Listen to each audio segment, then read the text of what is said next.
Hello, everybody. Today's scripture is from dailyverses.net, Ephesians 4, chapter 4, verse 2. Be completely humble and gentle. Be patient, bearing with one another in love. An article from the New York Times header says, they wait hours to withdraw cash, but most ATMs are empty. Mayor Moore has been crippled by a cash shortage since the military seized power 6 months ago, plunging the Southeast Asian nation into a financial crisis. By Richard C. Paddock, August 7, 2021. The customers, desperate for cash, began lining up at the ATM at 3:30 a.m. By dawn, the queue had swelled to more than 300 people. By noon, when temperatures had reached 100 degrees, many were still waiting, hoping this would be the day they would finally withdraw their money from their own bank accounts. Since the military seized power in coup 6 months ago, Myanmar has been crippled by a cash shortage to help prevent a run on the banks. Randomly selected ATMs are stocked with cash daily, and withdrawals are capped at the equivalent of $120.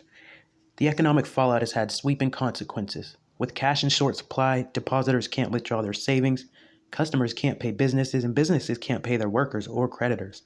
Loans and debts go uncollected. The value of the kyat, Myanmar's currency, has tumbled 20% against the dollar.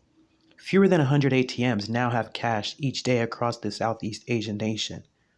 Currency hoarding has become widespread, and many businesses will accept only cash, not digital bank transfers. A new breed of currency, brokers, has sprung up to provide cash in exchange for online transfers at a cost of 7 to 15%. In effect, Myanmar now has two values for its money, a higher value for cash and a lower value for online funds. Experts warn that the country is plunging into a full-blown financial crisis. At the moment, everything is frozen, said Richard Horsey, a senior advisor on Myanmar for the International Crisis Group. This is a deep, deep economic crisis. It's a confidence issue. Confidence in the regime, the banks, and the economy.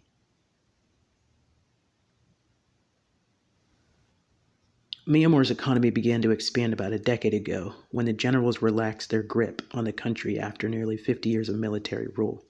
That progress has quickly become undone by the military return to power in February.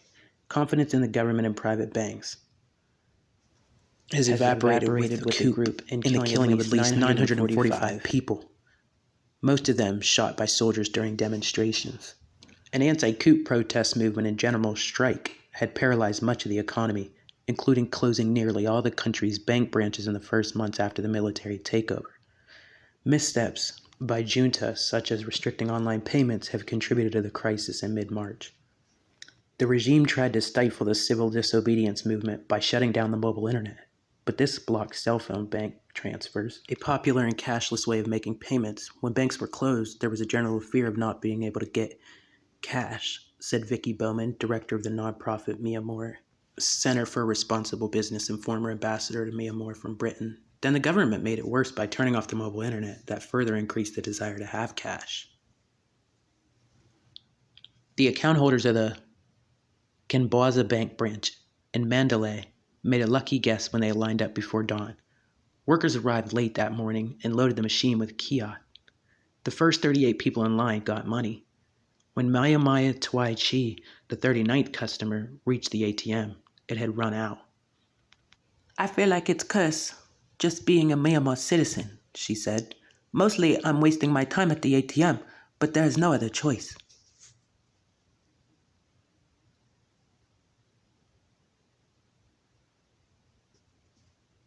In rural areas where cash is even scarcer, some farmers have turned to barter, trading food. They grow other kinds of food for services like medical care as the country faces a surge in coronavirus cases. Urban dwellers go online off the healthcare system. Trade items like motorbikes or cameras for oxygen. A spokesman for the junta Gen, Zaw Min Tun, blamed the financial crisis and part of the loss of trade because of pandemic border closings, but suggested that the cash shortages would be resolved this month.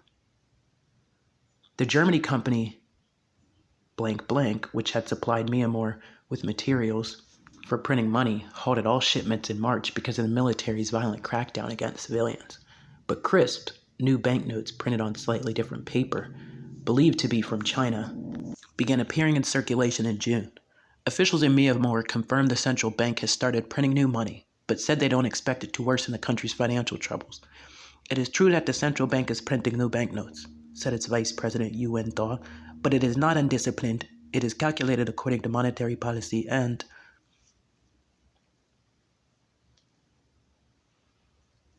fiscal policy to prevent inflation.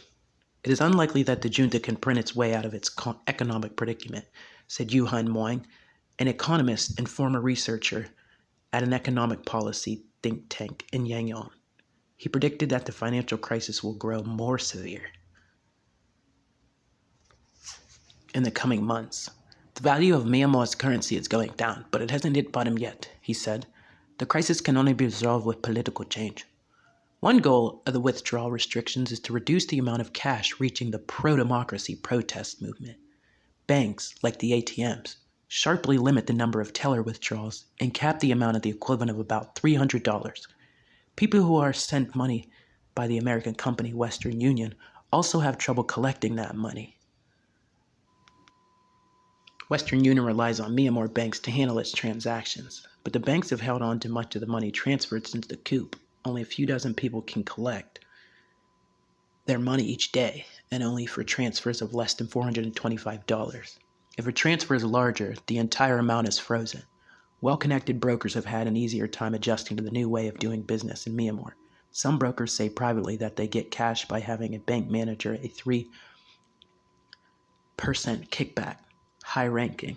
Military officers also have already access to cash and are believed to be backing some currency brokers. Some bank employees are dishonest, said Mr. Winthaw, the central bank vice president. We will take action against such bankers who take a certain percentage in exchange for cash. In Yangon, with a population of 5 million, only about 2 dozen ATMs are stocked each day, according to the banks. In Mandalay, with about 1.5 million people, only a dozen machines are stocked. Customers don't know in advance which ones they will be. Despite the risks from rapidly spreading COVID-19, lines from early morning at ATMs by the time the banks announce which machines have money. Thousands of people have waited in line for hours, usually at the wrong ATM. My Toy Shell, 28, an accountant, has gone to the same Kambaza Bank branch to withdraw her money nearly every day for 5 months, but has gotten cash only 4 times.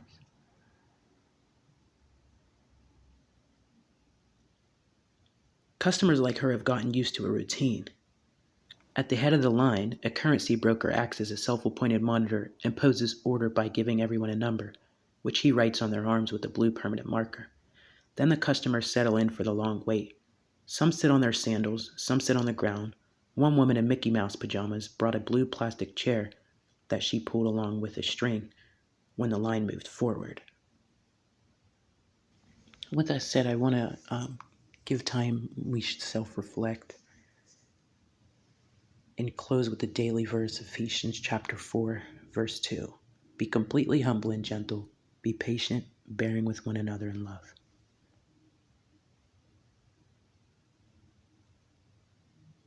One thing I will notice is with the 7 continents on this earth, I have noticed that other countries, regions, or continents are faced with Mother Earth's labor pains, such as, say, events with the domino effect. So whatever happens on one side of the equation, it's usually repeated on another, i.e., a quick example, in England, they had food trucks around due to a food shortage. There shortly after, the Americas were impacted by a global pandemic. Secondly, thus, there was a food shortage as well as necessities such as toiletries and so on and so forth, to name just a quick example. So I just want everybody to be reminded that, with that happening in that Asian country, be prepared for the Americas, for the internet to shut down, but also be prepared for ATM money shortages, especially in a time where they're trying to, ban cryptocurrency mining, as well as staking. And just remember to remain humble, grateful, and patient. because it's not going to be the end of the world. This is definitely times of trials and tribulations where everybody will be tested